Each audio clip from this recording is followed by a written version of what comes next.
आज यूपी विधानसभा का special session है। इससे पहले विधानसभा अध्यक्ष सतीश महाना ने न्यूज 18 से बातचीत की है। सतीश महाना ने कहा कि महिलाओं के सशक्तिकरण को लेकर चर्चा होगी। सत्ता पक्ष और विपक्ष महिला हितों को लेकर सदन में अपनी अपनी बात रखेगा।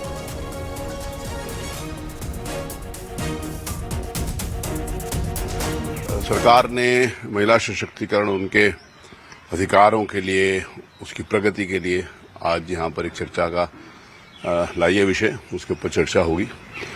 लेकिन मैं एक बात और याद दिलाना चाहता हूँ कि जिस समय मैं अध्यक्ष बना था तो मैंने एक दिन जो कार्यवाही का था वो सारे महिला सदस्यों को समर्पित कर दिया था। तो मुझे याद है कि उस समय एक माननीय सदस्य ने कहा था कि सर 5 दिन का सत्र था, वो 5 दिन में आप एक दिन महिलाओं को कैसे दे रहे हैं। तो मैंने उनको कहा था मैं 5 दिन में एक दिन महिलाओं को नहीं दे रहा, मैं 75 वर्षों में पहला दिन महिलाओं को दे रहा हूँ। तो ये जो विषय है, चाहे वो नारी शक्ति वंदन अधिनियम का विषय हो, चाहे महिलाओं के सशक्तिकरण का विषय हो, ये बड़ा इंपॉर्टेंट है। ये कई दशकों पहले इसको आना चाहिए था, अब ये आया है। सबको मिलकर उसके बारे में विचार करना चाहिए और सबको मिलकर उसको चर्चा करनी चाहिए। सकारात्मक अपने सुझाव हैं तो सुझाव भी देने चाहिए, सरकार की कोई कमी है तो आलोचना भी करना चाहिए।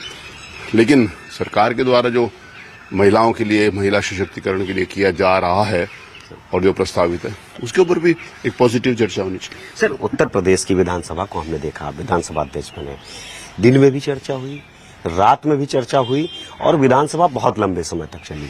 ये उत्तर प्रदेश की विधानसभा के लिए बड़े ऐतिहासिक क्षण रहे। आज का दिन भी बड़ा महत्वपूर्ण है सर। निश्चित रूप से, जैसे कई बार माननीय सदस्य जो सभी सदस्य पक्ष के या प्रतिपक्ष के, जैसे वो कहते हैं कि विधानसभा में कम चर्चा होती है, कम दिन चलता है, तो मुझे नहीं याद कि वो मुझे कभी याद दिला सकें कि 36 घंटे अनवरत चर्चा हुई हो। मुझे नहीं याद। 35 वर्षों से तो लगभग 36वां वर्ष चल रहा है मैं विधानसभा का सदस्य, कभी 24 घंटे लगातार चर्चा हुई हो। मुझे नहीं याद कोई स्पेशल सेशंस इसके लिए बुलाए गए हों। तो अब वो हो रहा है।